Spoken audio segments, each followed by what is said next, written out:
back right. This question's for Coach Riley. You guys had some trouble generating pressure on quarterbacks last year, and you also lost Keaton Christic. What are you guys going to do to get more aggressive on defense this year?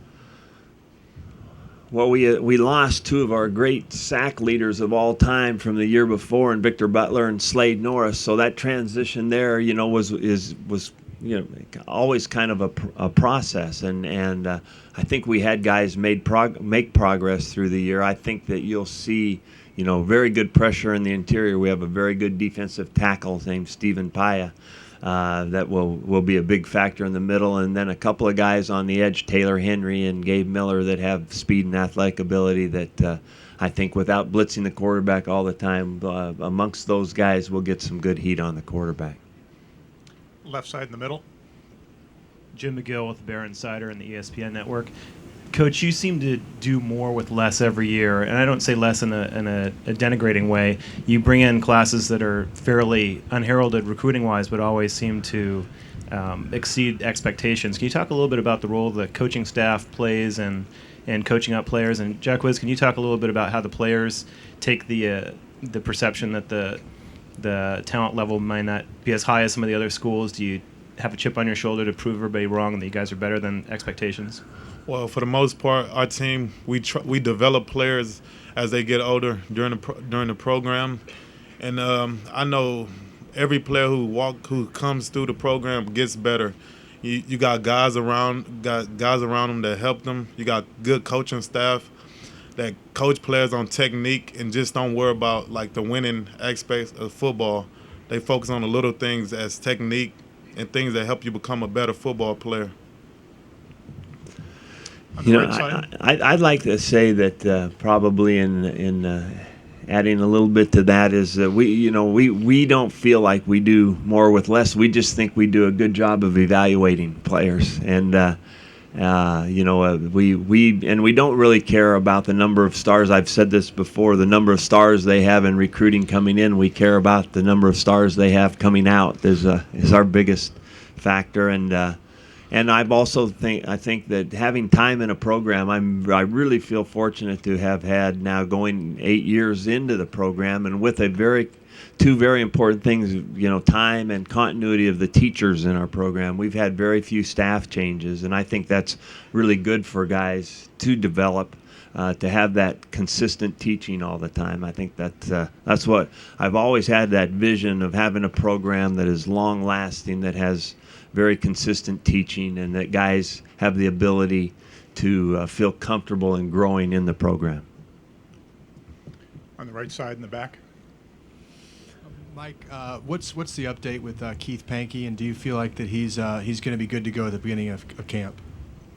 Ted, I'll let Quiz add to that, but I had a report yesterday on Keith that he was given the green light totally, and so that means he should be good to go. We'll obviously, as we get going, keep a real close eye on him early and probably really monitor how much work he gets in the first few practices just to see how he feels. But how has he looked out there working out, Quiz? Well, Keith has came out during the end of our summer workouts and been doing a lot of cutting drills and running with the team. So I think he at the point where he can get better from there, but he can also start off fall camp.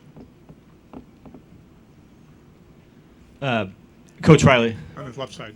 This Yes. Bob Condotta at the Seattle Times. Hi, Bob. I was wondering if you could talk a little bit about Ryan Katz, just stylistically, maybe how he compares to any of the other quarterbacks you've had there, and then how he would compare in readiness to start playing compared to some of the other guys you've had there.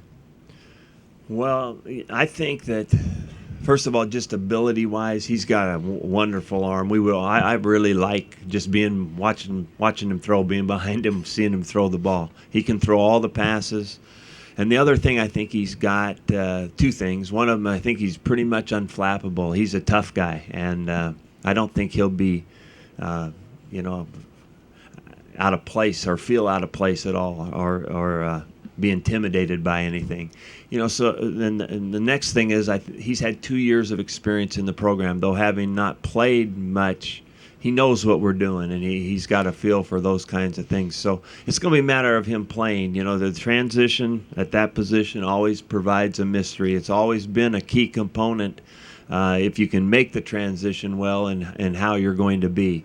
And we've got a lot of experience. Quiz and the guys are going to have to give Ryan a lot of support.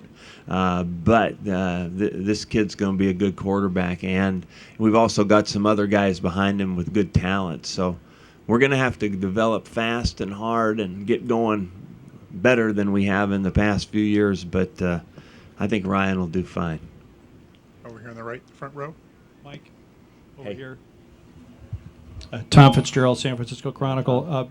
Mike, a couple of things about Stephen Paya. How close was he to going to the NFL? What makes him such a stellar player?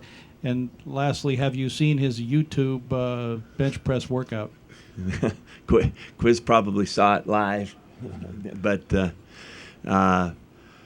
Steven did this thing with the NFL deal last year about coming out early, absolutely the right way. You know, he came to us. He wanted to go through the process with the NFL. He got his information and decided to stay in. So that part of it was well done. Steven is a relatively inexperienced football player. He came from Tonga while he was in high school, played a year of high school football, played 1 year of junior college football, and so he's only like into his, what would that be, his 6th year of football, 5th year of football this year. And so there's still a lot ahead of him. The thing that makes him a good player, he is a tremendously hard worker to go with about as much explosiveness for a big man as I've ever seen. He's very, very strong, very explosive, very quick, and those components. And he's also a smart guy, so he can learn what we're doing, understand it, and utilize our scheme to his abilities, I guess is the best way to put it. He's one of the best players at that position that we've ever had and that I've ever been able to coach. Okay, we got time for one more question. This is for Jacquizz, the far Greg right. Katz from WeRSC.com, network of ESPN.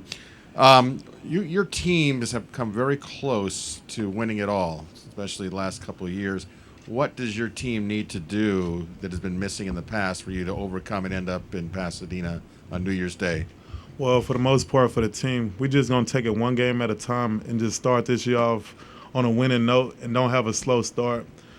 I think we can do it because a lot of guys bought into like staying in Corvallis for the summer, more guys than we ever had in the past years, and just getting that, just combining and just coming together during the summer workouts, working on timing and everything else. So I think it'll be a great year for us. Okay, gentlemen, that'll do it. Thank you very much. That's Oregon State coach Mike Riley and his super running back, Jacquizz Rodgers, who ran for over 1,000 yards again last year.